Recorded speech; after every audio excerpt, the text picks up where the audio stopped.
Ok, buenas tardes para todas. Buenas tardes, Alonso. Y bueno, hoy nos citamos para para continuar con el desarrollo del módulo 3. Espero que todas me estén escuchando bien para poder continuar, que aseguremos que se está escuchando perfecto.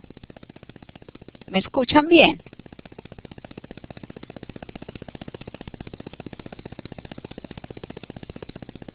Ok. Bueno, entonces, esta es la segunda teleconferencia del módulo 3. El módulo 3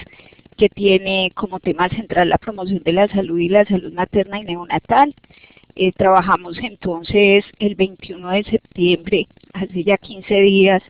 una primera teleconferencia donde básicamente tomamos algunos asuntos como de los principios generales de la promoción de la salud, y allí para quienes estuvieron y las personas que no estuvieron en esa ocasión, pero que seguramente tuvieron la oportunidad de acercarse a la grabación de la teleconferencia. Vicky no está escuchando, el resto me están escuchando bien. Sí. Vicky, revisa tu equipo porque el resto me escuchan bien. Bueno, entonces, como les decía, la conferencia del 21 de septiembre fue una conferencia en la que tocamos los asuntos relacionados con los principios fundamentales de la promoción de la salud. Y en ese momento pues hacíamos una discusión como de unos puntos de partida para el debate y para la problematización, que era básicamente los cambios o las rupturas que nos propone la promoción de la salud alrededor del concepto de salud, de la importancia de los aspectos culturales en términos de diversidades, diferenciación y pluralidades, de la superación de la visión normicéntrica y del enfoque de riesgo, que es el que, digamos, más convencionalmente ha acompañado nuestros saberes y prácticas en salud, una lógica multidimensional que tiene que ver con entender lo interdisciplinar, lo intersectorial, la posibilidad de poner a conversar múltiples metodologías como la posibilidad central que nos propone la promoción de la salud, el papel de las dinámicas sociohistóricas, económicas y políticas en las prácticas, el cuestionamiento de los roles inequitativos de género y de las relaciones asimétricas que también se viven, por ejemplo, en las relaciones de las personas con los prestadores de servicios o con los equipos de salud. En eso pues estuvimos trabajando en el anterior encuentro y empezamos, digamos, a conversar desde ese momento y en el foro como de lo que son las tres grandes estrategias de la promoción de la salud, que son el empoderamiento, la generación de alianzas y la abogacía o cabildeo, como tres formas o tres estrategias fundamentales para volver operativa o digamos volver viva la promoción de la salud. En eso hemos estado trabajando, digamos, desde ese momento en estos 15 días. Algunos de ustedes han aportado en esa discusión de qué manera están viendo en cada uno de sus países y sus localidades cómo se hacen vivos esos principios de la promoción de la salud, cómo se están operacionalizando en los programas y proyectos esas estrategias centrales de la promoción de la salud. Y hemos ido avanzando en algunos países con mayor discusión, en otros con menos, pero digamos que es como la invitación a seguir hablando de ello, a seguir profundizando en el foro. Y hoy pues vamos a continuar con la discusión, porque esta no es una discusión que rompa con eso que ya veníamos trabajando, sino que al contrario lo que hace es, digamos, volver sobre la discusión que traíamos y darle continuidad a algunos de estos puntos de debate. Se acaba de sumar también Auri Mendoza de Guatemala. Entonces, bienvenida Auri. Vamos a continuar. Vuelvo a verificar que todas me estén escuchando bien. Vicky tiene algunos problemas, creo, con el sonido, pero quiero saber si el resto me escuchan bien. Ok, bueno. Entonces, como les decía, hoy vamos a trabajar sobre este asunto de hablar qué significa pensar la salud como un derecho. Más o menos en la misma dinámica que han venido trabajando cada una de las teleconferencias, vamos a tener una presentación de más o menos 40-45 minutos para dejar 15 minutos de debate, de discusión y de aportes. Entonces ustedes les pido que a medida que yo haga la presentación pues tomen nota de los asuntos que quieren traer luego a la discusión final para que no los perdamos de vista. Pero para que avancemos entonces en la presentación completa y luego vamos a la sesión de preguntas y de aportes. Bueno, entonces para continuar, entonces digamos que el punto de partida en este caso, los elementos problematizadores con los que quiero proponer el encuentro del día de hoy es pensar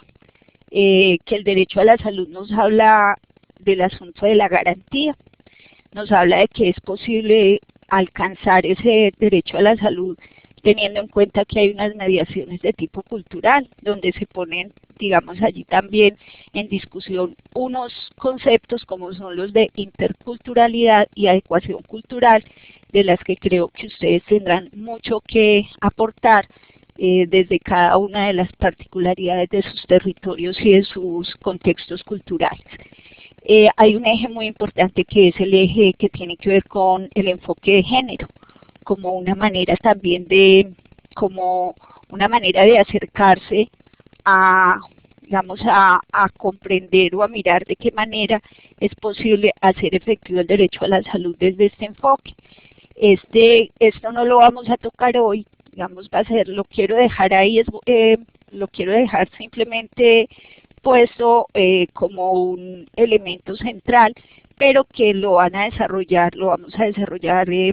con más detalle en la próxima teleconferencia que será el 13 de octubre. Tenemos entonces aquí seguir conversando sobre una estrategia central que es el empoderamiento, tanto individual como colectivo, y cómo es posible entonces lograrlo a través de dos garantes que son la conformación de alianzas y la puesta en marcha de abogacía o cabildeo, que ya habíamos empezado a hablar en la primera teleconferencia. Entonces esto es más o menos lo que vamos hoy a esbozar en este encuentro. Bueno. Cuando hablamos del derecho a la salud, entonces pues tenemos toda una plataforma, digamos, normativa que le da soporte a pensar el derecho a la salud o la salud como derecho. Digamos que un punto central es la Declaración Universal de los Derechos Humanos de 1948, que allí aparece claramente que la maternidad y la infancia tienen el derecho a la atención y los cuidados especiales. Y esto, digamos, se ha ido luego ratificando en una serie de normativas posteriores, como por ejemplo el convenio relativo a la maternidad de la Organización Internacional del Trabajo en 1952, se refuerza con la Conferencia de Alma-Ata en 1978, pues donde se plantea toda la propuesta de atención primaria en salud. En 1979 con la Convención para la Eliminación de todas las formas de discriminación contra la mujer,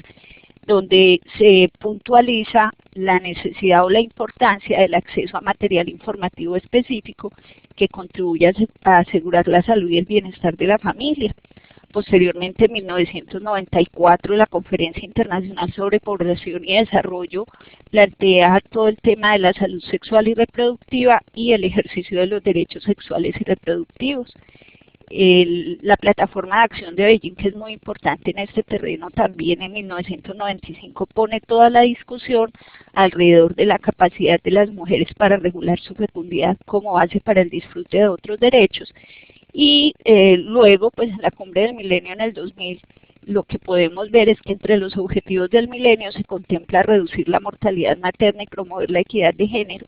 Digamos, todos estos como elementos que le dan piso a pensar este asunto de la salud como derecho. Enseguida vamos a ver un poco más qué significa entender la salud como un derecho. Yo quise traer digamos, este comparativo, y lo estoy tomando de lo que algunos de ustedes fueron aportando en el foro. Por ejemplo, en Guatemala yo no tengo mucha claridad, sería muy interesante que ahorita al final los compañeros que están de Guatemala pudieran ampliarlo. encontré que la Constitución Política en el artículo 93 señala que el goce de la salud es un derecho fundamental del ser humano, lo cual además queda ratificado en el Código de Salud de 1997, pero quisiera que ellos que conocen más de cerca su contexto, pues nos puedan, digamos, hablar un poco más de esto, si efectivamente está contemplado allí, si hay otras normas o otros cambios, digamos, que puedan reforzar este asunto en Guatemala. En El Salvador, por los aportes que hicieron en el foro, que fueron aportes bien importantes alrededor de la política, de las políticas públicas y políticas sociales del país, pues lo que pude entender allí es que es una política social basada en derechos, con un sistema de protección social universal. Tienen una ley de desarrollo y protección social que es el marco legal para el cumplimiento de los derechos de las personas, que específicamente en el artículo 2 dice: la presente ley se aplicará a toda la población, en especial a aquellas personas en condición de pobreza, vulnerabilidad, exclusión y discriminación, priorizando en las niñas y los niños, las mujeres. Y bueno, siguen unos puntos suspensivos porque solamente quise traer como ese punto central para la discusión que tenemos. También un elemento importante en El Salvador que tocaron en el foro fue la política de participación social en salud como un elemento también central para esta garantía del derecho a la salud. En Colombia pues tenemos la ley estatutaria 1751 del 2015 que ratifica, digamos, este asunto de la salud como un derecho fundamental. En el artículo 11 señala como sujetos de especial protección los niños, niñas y adolescentes y las mujeres en estado de embarazo. Y dice que en el caso de estas últimas, su atención en salud no estará limitada por ningún tipo de restricción administrativa o económica. Y en el artículo 24 plantea que el Estado debe garantizar la disponibilidad de servicios en zonas marginadas o de baja densidad poblacional para toda la población en el territorio nacional. Y allí también, y aquí aparecen pues otro soporte legal y normativo, como es la Política Nacional de Salud Sexual y Reproductiva, el Código de Infancia y de Adolescencia y el Plan Decenal de Salud Pública 2012-2021. Gloria nos está contando que en El Salvador existe una política de salud sexual y reproductiva, una ley especial integral para una vida libre de violencia, como dos elementos, digamos, adicionales que también nos sirven de marco para poder, digamos, entender por lo menos cómo está puesto en la legislación de cada uno de sus países esta consideración del derecho a la salud. De todas maneras, sería bueno que al final pudiéramos hablar un poco y hacer como unos mayores énfasis desde la experiencia que cada uno de ustedes tiene. Aquí lo quería traer como para darle un marco desde cada uno de los lugares de procedencia de ustedes. Ok. Ya dice Vicky que nos está escuchando. Qué bueno que pudo Vicky organizar su problema con el sonido y que ahorita entonces todos estemos con la posibilidad de escucharnos. Muy bien. Sin embargo, quisiera, me imagino que si ustedes revisaron el material, vieron dos pequeños videos que trae el material que nos trae esta segunda parte del módulo, y me gustaría que al final habláramos un poco de estos pequeños videos. Quisiera alrededor de estas preguntas, ¿qué les recuerdan esos dos pequeños videos? ¿Qué les sugieren? Sobre todo porque uno de los asuntos es que si bien pueden existir soportes legales, y lo estamos viendo que existen en los tres países, es claro que pese a contar pues con toda esta serie de acuerdos, ya los vimos de orden global o internacional, sobre la importancia de los derechos humanos y también de orden nacional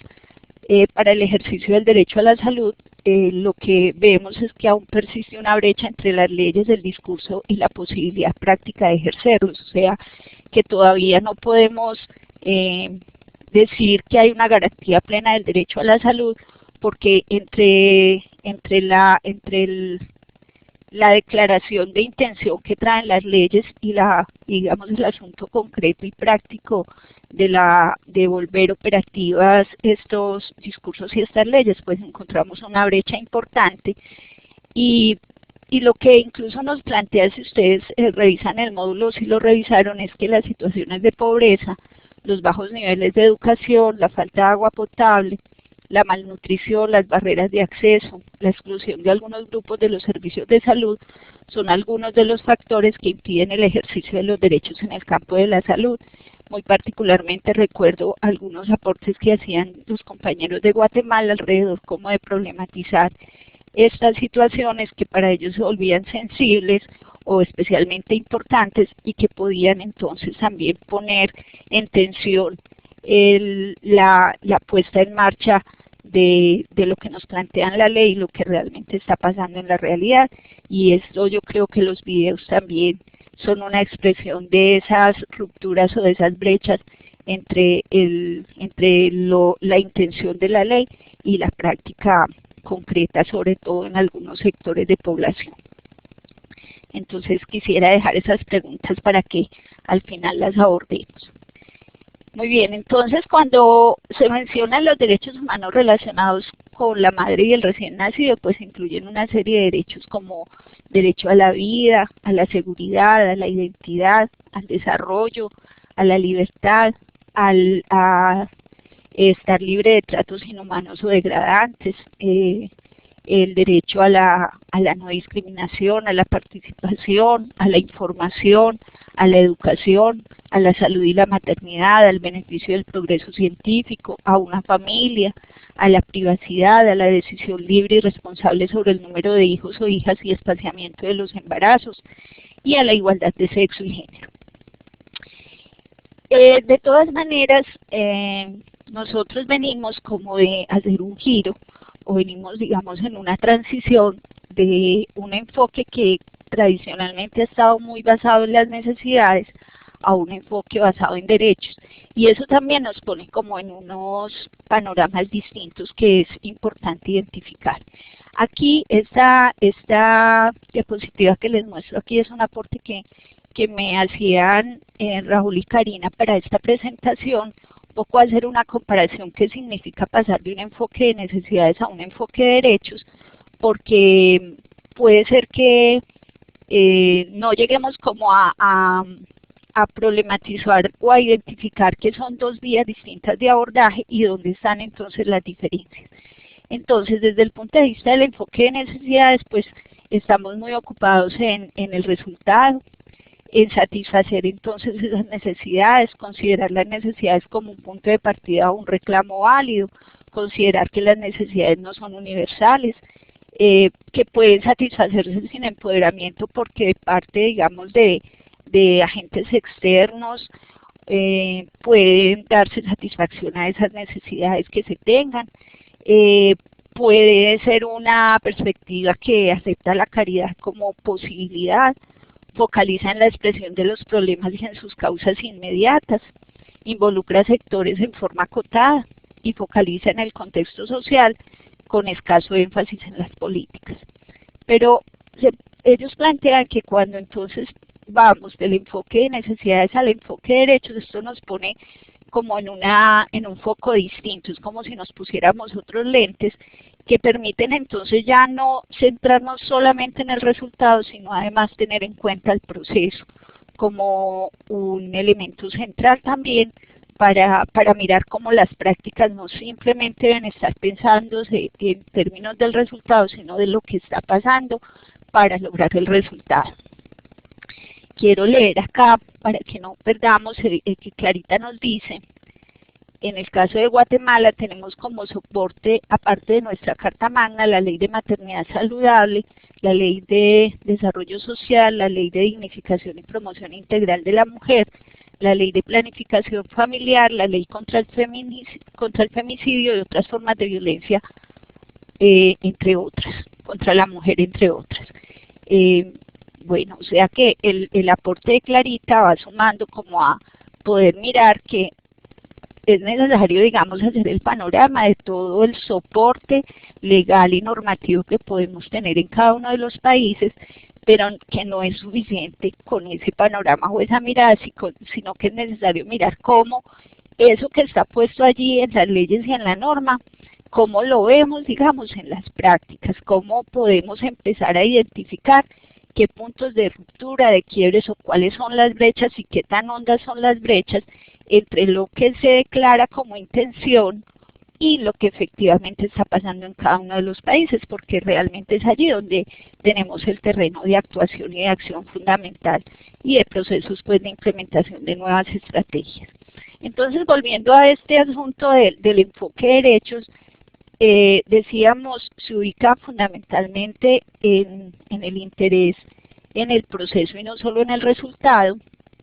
Este enfoque se interesa no solamente por satisfacer unas necesidades que seguramente también pueden estar de fondo, sino a hacer efectivo el ejercicio de los derechos, de estos derechos como una obligación que debe garantizar el Estado, como una medida o un referente que es de orden universal, porque finalmente les decía cuando empezamos que es precisamente la Declaración Universal de los Derechos Humanos el punto de partida o el referente, digamos, general frente al cual todos nos podemos dirigir a pensar el tema de los derechos en diferentes situaciones. Solo pueden alcanzarse con empoderamiento, y eso es muy importante en términos de la diferencia con el enfoque de necesidades. La caridad es insuficiente porque precisamente cuando hablamos del enfoque de derechos, la caridad tendría que desaparecer, porque precisamente lo que estamos garantizando no es ni un favor, ni una dádiva, sino precisamente un derecho. Entonces la caridad toma otro lugar, casi que uno diría que más que insuficiente no cabe en la perspectiva de derechos, focaliza en las causas estructurales de los problemas y en las manifestaciones y causas inmediatas, involucra programas y proyectos intersectoriales y focaliza en el contexto social, económico, cultural, civil y político, y está políticamente orientada. Entonces digamos que hoy la tendencia es a que trabajemos más desde el enfoque de derechos, porque es una perspectiva mucho más amplia, que permite, digamos, mayor sostenibilidad en los proyectos, permite proyectos a más largo plazo, permite mayor empoderamiento y participación, y digamos tiene como una mirada de más largo aliento que lo que podíamos, digamos, estar viendo con un enfoque de necesidades. Creo que aquí traía otra diapositiva para que acabemos de complementar esta mirada, y es un trabajo que hacen esta organización Save the Children en un texto de Gómez Pavón y Sáenz. Ellos, para mirar, digamos, este contraste entre el enfoque de necesidades y derechos, aquí pues está muy enfocado su trabajo al tema, a población de niños y niñas, pero nos sirve como para entender hacia dónde se dirige el enfoque de necesidades, hacia dónde el enfoque de derechos. Nos dice los enfoques de necesidades son transitorios, son espontáneos, son sobre todo de corte asistencialista, están sujetos a demandas, atienden lo urgente, están muy fundamentados en la caridad, en lo coyuntural, en la buena voluntad, son de corto plazo, son puntuales y son paternalistas, versus un enfoque de derechos que básicamente apuntan a ser mucho más permanentes, más universales, parten de la exigibilidad del derecho, por lo tanto son más participativos, cambian las relaciones que generan violación de los derechos, pues acá hablamos del niño, pero yo diría que en general tienen también como eje educar, compartir y discutir. Se considera que el derecho es de garantía obligatoria, sostenible, de largo plazo, es inherente, preventivo, dinámico y evoluciona, señala responsables, es irrenunciable, es integral, tiene un respaldo legal y jurídico, no discrimina, reconoce habilidades y capacidades y, bueno, y promueve el desarrollo. Entonces digamos que son dos formas distintas de entender una mirada distinta cuando nos acercamos desde el enfoque de necesidades para emprender, digamos, cualquier estrategia o cualquier proyecto programa que cuando nos paramos desde el enfoque de derechos, y aquí hay pues una intención de poner sobre la mesa o sobre la discusión este enfoque fundamental del derecho, y por eso traer esta discusión sobre la salud como derecho. ¿Vamos bien? ¿Me están escuchando bien? ¿Me están siguiendo? ¿Está todo claro? Ok, bueno. Entonces, lo otro que es importante, y creo que ustedes lo van a encontrar allá en el módulo, pero además creo que es muy importante por lo que pude encontrar en el foro y los aportes que algunos de ustedes hicieron, es este asunto de la mediación de la cultura, la interculturalidad y la adecuación cultural, sobre todo como un elemento central para volver ahorita operativa la estrategia MIFC en cada uno de sus territorios, en cada uno de sus países. Este es un tema central, ya habíamos visto la vez pasada que el concepto de cultura, dijimos, es un concepto central a la promoción de la salud, pero que tiene dificultades. ¿Por qué? Porque es un concepto polisémico, o sea que dice un montón de cosas, a veces se vuelve borroso, se vuelve tan amplio que no alcanzamos a veces como a poderlo como incorporar, porque se nos vuelve muy etéreo. Decíamos, proviene del verbo cultivar, es decir, producir, crear y recrear, y por eso en la cultura caben tantas cosas. Es aquello que distingue a la humanidad del resto de los seres vivientes, es lo que separa a la humanidad del estado de naturaleza. Su fuente es la diversidad, se refiere a modos de vida de un grupo, patrones de conducta, valores y significados, conocimientos, creencias, artes, leyes, moral y costumbres, que una cosa muy importante cuando hablamos de cultura es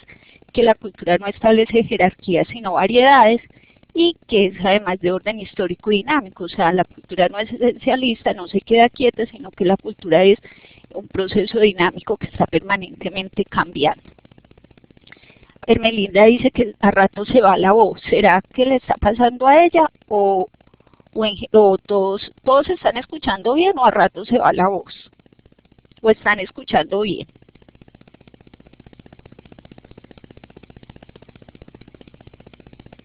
Ok, bueno. Esta diapositiva la habíamos visto la vez pasada y yo la quiero volver a traer por el asunto de que sea el punto de partida para una discusión que me parece clave para lo que viene en la implementación de sus trabajos. Y que básicamente nos dice en que ustedes lo traían del módulo 1, decía que la calidad de la atención debería estar definida no solamente por las competencias técnicas de los proveedores, sino además por el grado de adecuación cultural y la interacción dinámica entre usuarias y proveedores. Y aquí me parece muy importante porque lo que nos pone en discusión es precisamente cómo se dan esas interlocuciones culturales o esas adecuaciones culturales necesarias, porque tenemos pues el mundo cultural o el mundo propio de las usuarias y las comunidades y sus familias, y el mundo de los proveedores de servicios de salud. En esa intersección entre esos dos mundos tenemos contextos culturales que pueden ser compartidos, pero también tenemos en ese otro punto que no es de intersección, contextos culturales diversos que pueden llegar a ser divergentes. Y eso lo tenemos que tener en cuenta porque precisamente eso es el asunto de lo cultural y el asunto de la interculturalidad y el asunto de la adecuación cultural, entender, porque casi siempre cuando hablamos del asunto cultural nos estamos refiriendo a que las personas con que trabajamos, las familias, las comunidades, tienen una cultura, pero nos olvidamos que es que nosotros también somos parte de una cultura, nosotros también estamos cargados de un montón digamos, de valores o de creencias o de formas de entender el mundo que hacen parte también del propio contexto cultural, que a veces ese contexto cultural nuestro como proveedores de servicios, como tomadores de decisiones, como operadores de modelos de atención, pueden entrar en sintonía con el de nuestros usuarios o comunidades, pero a veces no pasa así. Pero como a veces naturalizamos, no entendemos digamos, esa tensión que está pasando por esa interacción de mundos culturales que pueden ser diversos o divergentes y que está hablando desde que nos estamos poniendo en una interlocución de esos mundos culturales. Entonces, esto creo que es muy importante que no lo perdamos de vista para poder entender. Hay un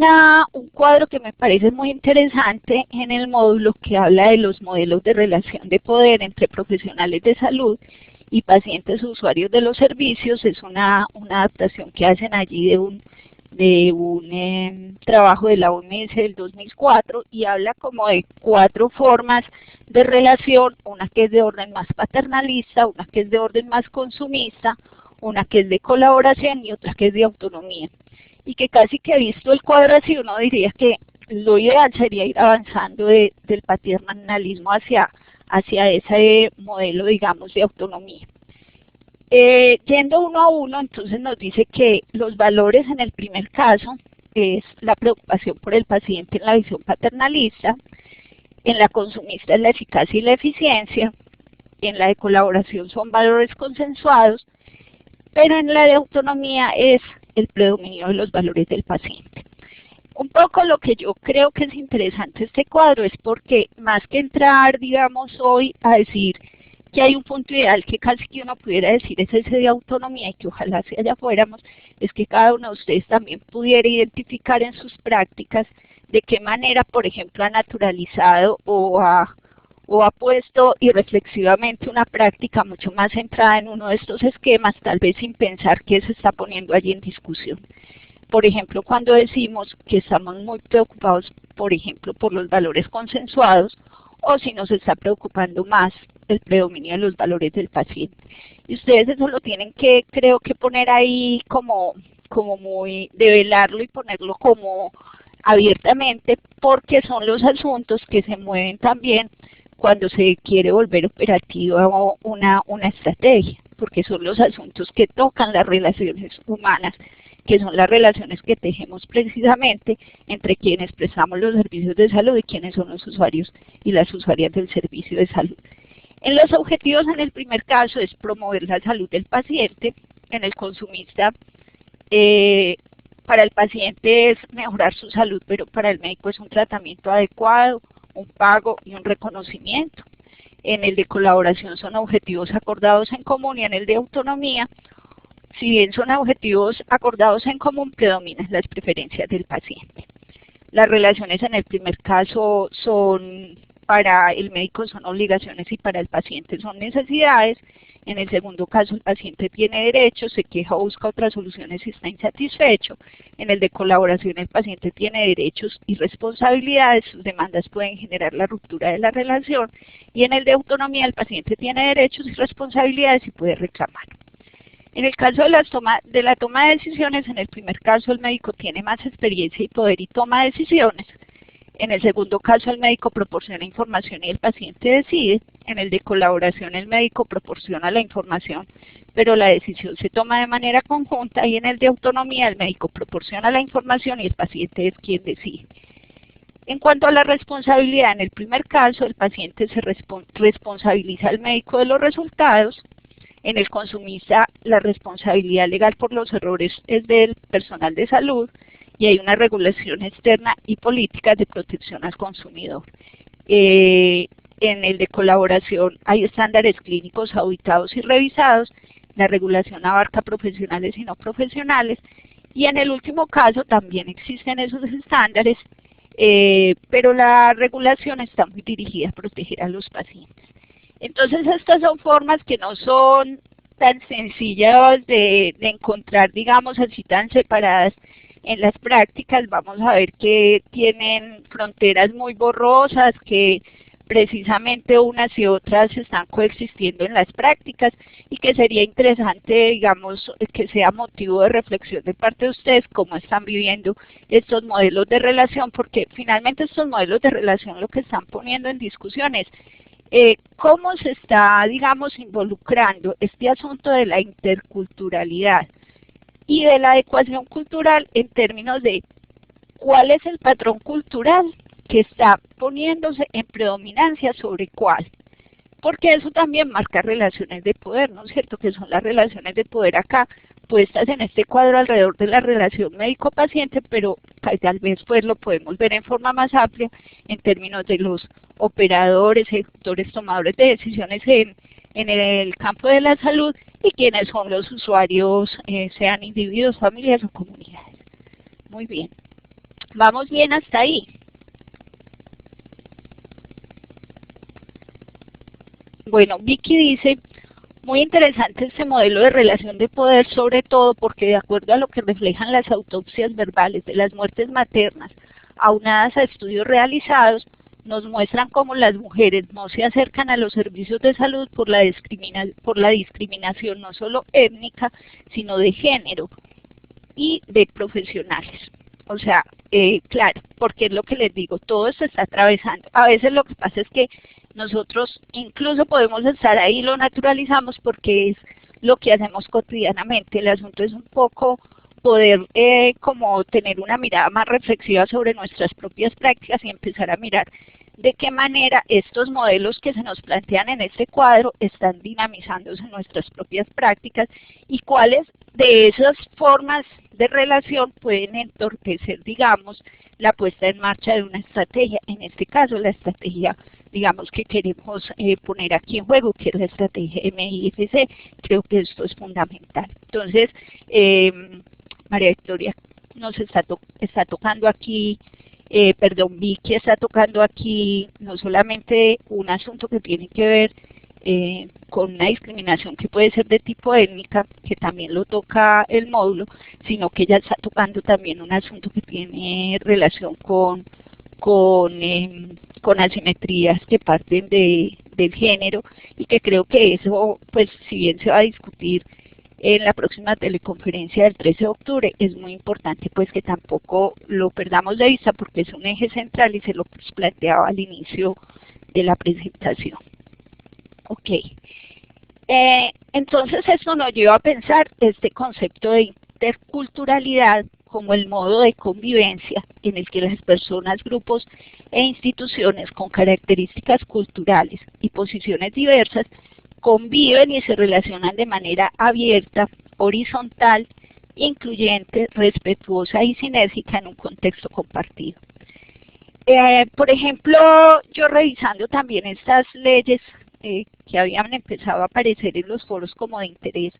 para quienes están participando en el diplomado, por ejemplo, en la ley estatutaria 1751 en Colombia dice o considera la interculturalidad como el respeto por las diferencias culturales existentes en el país y en el ámbito global, así como el esfuerzo deliberado por construir mecanismos que integren tales diferencias en la salud, en las condiciones de vida y en los servicios de atención integral de las enfermedades, a partir del reconocimiento de los saberes,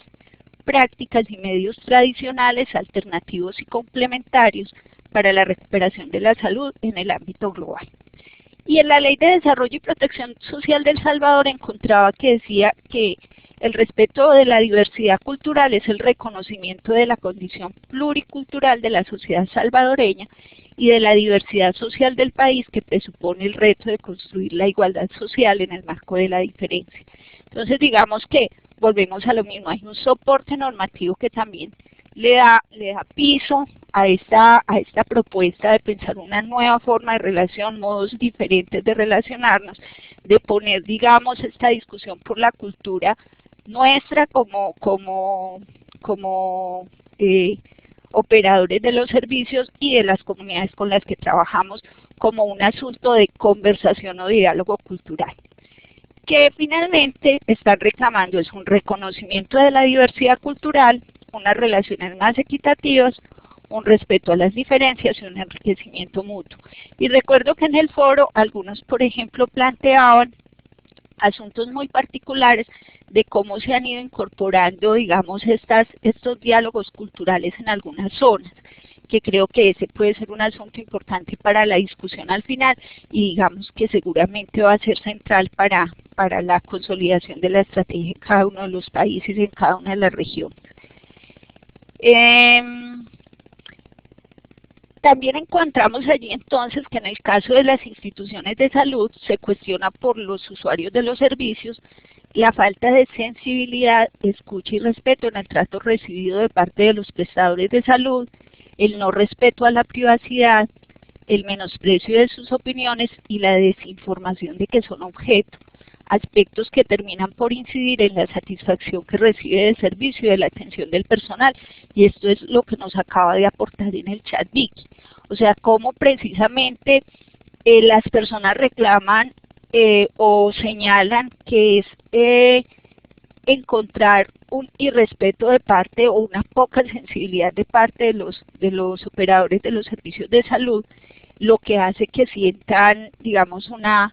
negación, o como dice aquí, esto influye en el desapego a las indicaciones médicas, una incidencia mayor de abandono de los tratamientos y una resistencia al uso de los servicios que en casos extremos ha llegado a la confrontación y al choque cultural, y que todo esto entonces lo que nos está diciendo es que aquí hay un esfuerzo muy importante que tenemos que hacer también como operadores de los servicios en términos de adecuar los servicios, pero también adecuarnos nosotros como personas que estamos allí, digamos, operativizando y volviendo vivos estos servicios al contexto cultural. Y es lo que también pues encontramos en el módulo como adecuación cultural de los servicios. Creo que ahí pues hay mucha tela por cortar y muchas cosas que seguramente ustedes de sus experiencias nos podrán contar cómo se pueden ir logrando, porque creo que aquí la generalidad es en términos del concepto mismo de interculturalidad y adecuación cultural, pero que necesariamente tendrá que recaer en la particularidad de cuáles son esas relaciones que se mueven en cada uno de los territorios y de las localidades. Muy bien. Obviamente veíamos que una estrategia central para que sea posible que la salud sea un derecho, aparte entonces de considerar este asunto de la cultura no como un asunto accesorio, como un telón de fondo, como un adorno, como una información exótica, sino realmente como un punto central que precisamente nos está mostrando que el derecho pasa también por la consideración de lo cultural. Pues aquí entonces volvemos al asunto del empoderamiento como la estrategia central que permite precisamente entonces que ese derecho sea real. El empoderamiento, que lo vimos la vez pasada, pues que puede ser un empoderamiento individual en términos de capacidades individuales para la toma de decisiones, pero también un empoderamiento colectivo en términos de la incidencia política de la acción comunitaria. Y aquí pues este concepto de empoderamiento como el proceso mediante el cual las personas adquieren un mayor control sobre las decisiones y acciones que afectan a su salud. El empoderamiento para la salud puede ser un proceso social, cultural, psicológico o político, mediante el cual los individuos y los grupos sociales son capaces de expresar sus necesidades,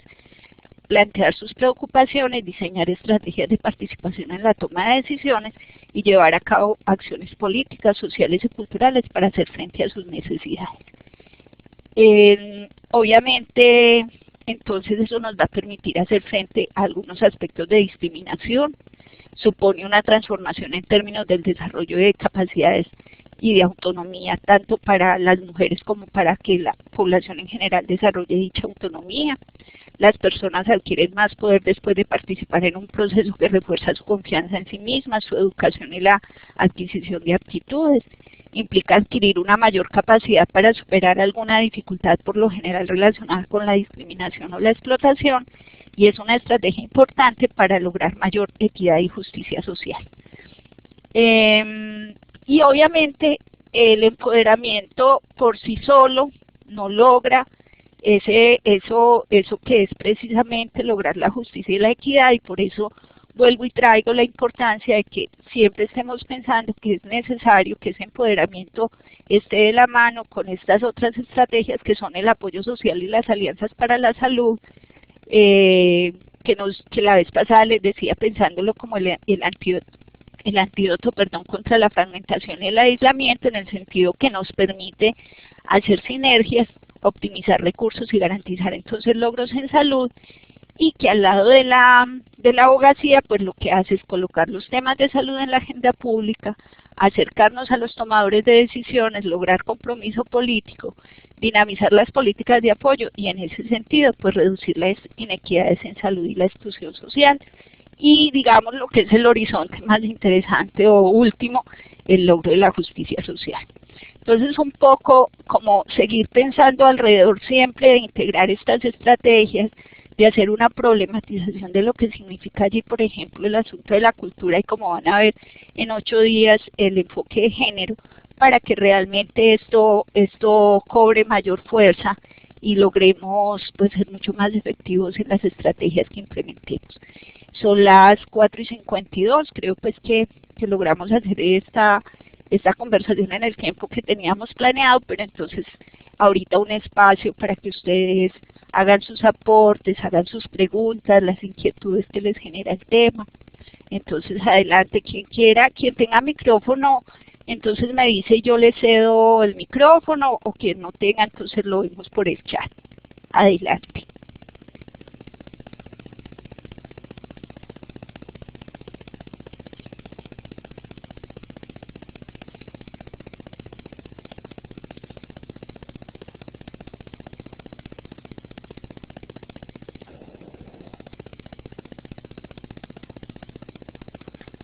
Listo, Marta, te voy a dar la palabra. Adelante. Buenas tardes a todos, qué gusto saludarlos. Mientras piensan sus preguntas acerca de la interesante temática de que nos habla Beatriz, y ella adelantó algún elemento, quisiera contarles que para el próximo martes 13 de octubre estamos gestionando, yo digo que un valor agregado para este módulo, y es que contamos con una persona experta de OPS que trabaja mucho el tema de género y nos va a dar una charla adicional sobre este tema el próximo martes 13 a las 4 de la tarde hora de Colombia. Entonces, para que la tengan presente, no está oficializada. Cuando esté completamente oficializada les mandaré el correo, pero estamos pues muy avanzados en esta estrategia o en esta posibilidad de contar con una persona que lo trabaja y lo ve con una visión más internacional. Entonces, mientras pensaban sus preguntas, quería aprovechar para que no se pasara, ya que Beatriz nos había introducido en el tema. Quedamos entonces en esa, yo les estoy avisando, y bueno, espero que hagan muy buenas preguntas porque este tema está bastante interesante. Hasta pronto y seguimos entonces en contacto. Paso el micrófono. Ok, Marta, muchas gracias. Yo voy a leerles dos aportes que nos hacen acá. Gloria Cruz nos dice, eso es lo que estamos trabajando en El Salvador con la participación social a través del Foro Nacional de Salud, que mejoren la calidad y calidez de atención sin exclusión. Ella pone una palabra muy interesante, calidad y calidez, que seguramente tendrán un sentido que tal vez en el chat no podamos ampliar, pero que seguramente cuando nos veamos en la semana presencial, Gloria nos podrá ampliar en qué sentido, cuál es el sentido de la calidez de la que ella está mencionando. Y Carlos Andrés, de acá del Cauca, dice, comparto lo que dice Vicky, en las visitas de campo de nuestros territorios suceden estos tipos de discriminación que generan barreras de accesibilidad a los servicios. Vicky nos dice, en Guatemala contamos ahora con un plan de desarrollo CATUM 32 en donde se reconoce la importancia de reducir muertes maternas, reconociendo que la mayoría son mujeres indígenas y pobres. Y Xiomara, también del Cauca en Colombia, dice, es importante establecer la atención humanizada y la prevención de la violencia obstétrica y de género desde todos los niveles de atención para mejorar la adherencia de las gestantes y sus familias a las recomendaciones médicas. Creo que aquí van varios asuntos que quiero, antes de seguir leyendo los aportes del chat, tres cosas que me parecen importantes. Uno, lo que introduce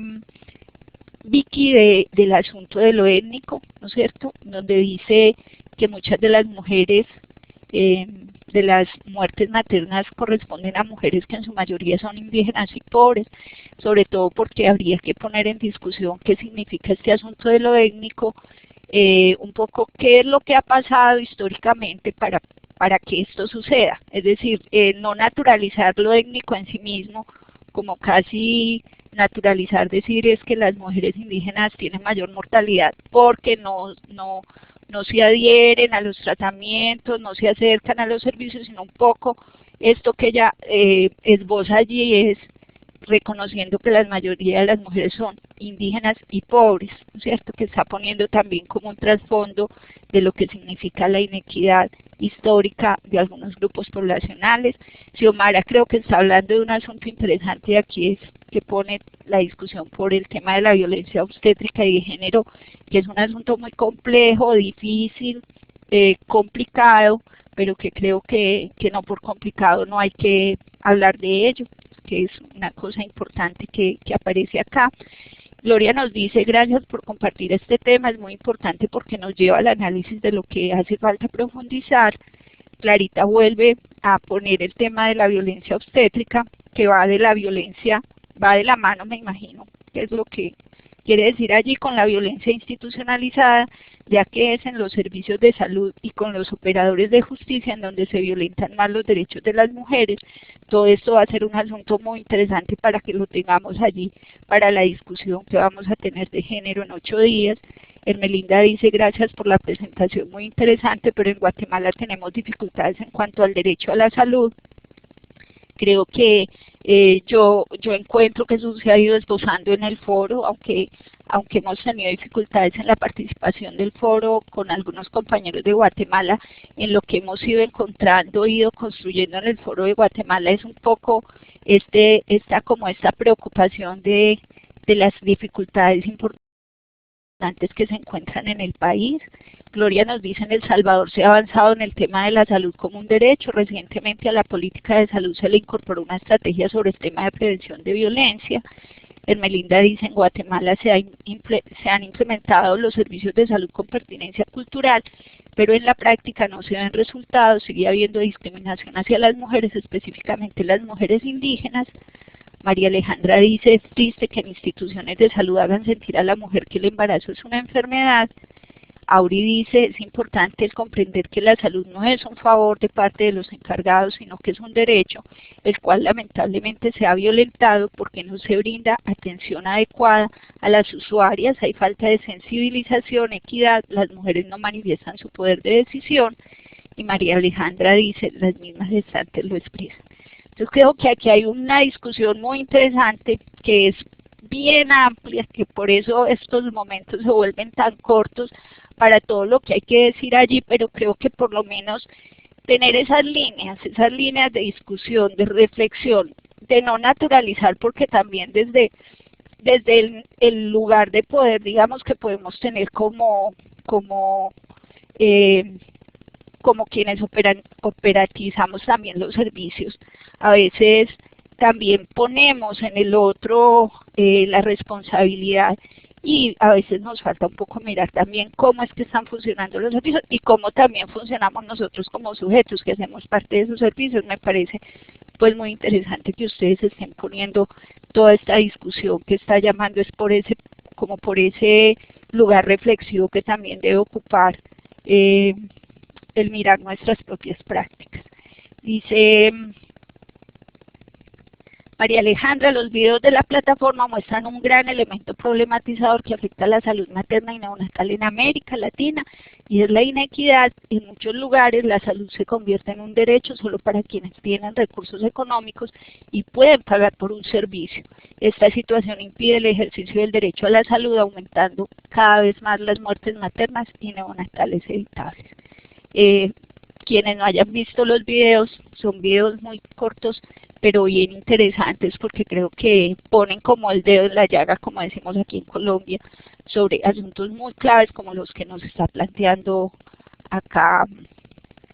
María Alejandra. ¿Qué más quisieran decir? ¿Qué otro comentario les merece este tema? ¿Qué otro aporte?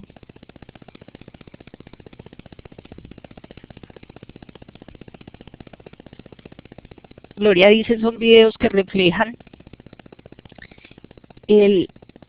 la realidad de inequidad que se dan en nuestros países. Carlos dice, en Caldono, Cauca, se notó después de las unidades de análisis que además de fortalecer la aplicación de los protocolos por parte del personal de salud, se debe humanizar el servicio, que es un poco lo que decíamos, y es, a veces no es solamente, la calidad no es solamente un asunto técnico, sino que también es un asunto de cómo transformamos las relaciones, ¿no es cierto? No solamente es un asunto técnico. Nos encontramos con estas dificultades en nuestro territorio, dice Ermelinda, pero creo que las personas que estamos en este diplomado tenemos la responsabilidad de exigir que la salud es un derecho, por lo que tenemos que seguir fortaleciendo para reducir la muerte materna. Ok.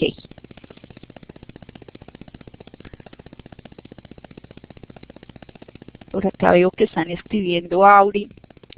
Clarita y Gloria. Esperemos sus aportes.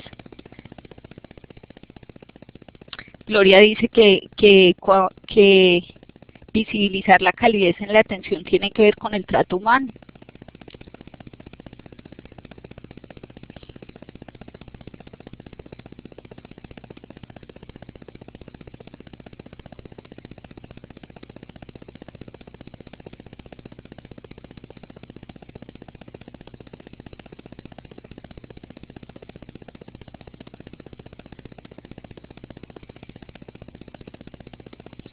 Bueno, mientras van apareciendo los últimos aportes, yo quiero terminar también acá. Bueno, los 3 videos reflejan las problemáticas que vivimos en los países latinoamericanos y los 3 no solo ponen el dedo en la llaga, sino la abren más. Sí, me parece, estamos de acuerdo. Gracias, es bastante compleja la discusión, el tiempo no alcanza. Muy bien, Gloria, clarísimo eso, el foro es para eso, el foro es para que pongan los ejemplos no solamente desde el punto de vista de aquellas cosas que digamos nos sorprenden,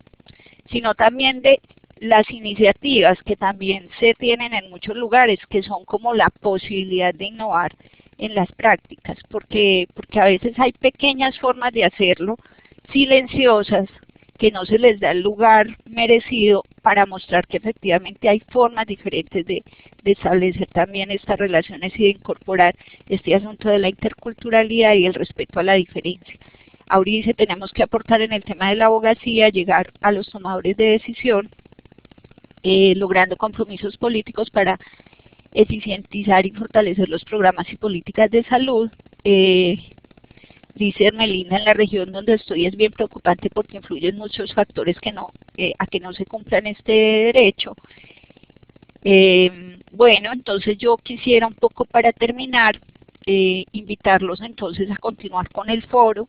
Esta es la invitación. En el Foro País seguimos hasta el 9 de octubre, que acabemos de poner todo eso que ustedes tienen para decir en relación con cómo se están expresando los principios de promoción de la salud y de los determinantes sociales de la salud en los programas y servicios de salud materna y neonatal en cada uno de sus países,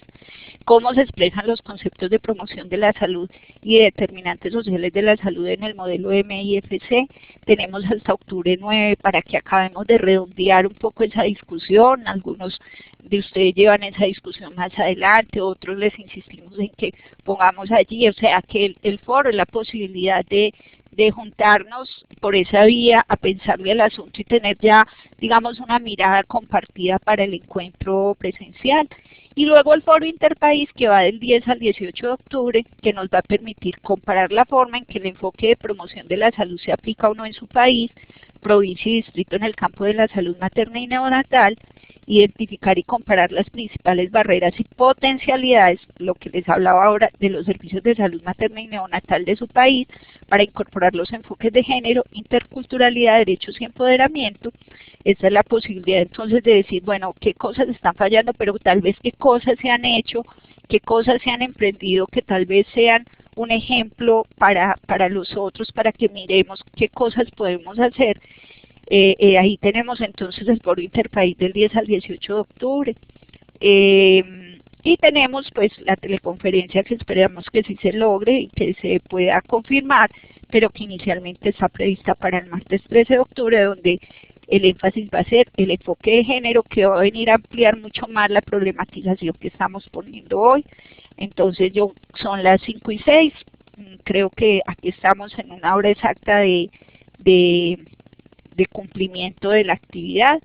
Les agradezco mucho su atención y entonces nos estaremos comunicando a través del foro. Espero que tengan mucho ánimo para participar en el foro y que sea el espacio entonces para compartir todas las inquietudes. Muchas gracias.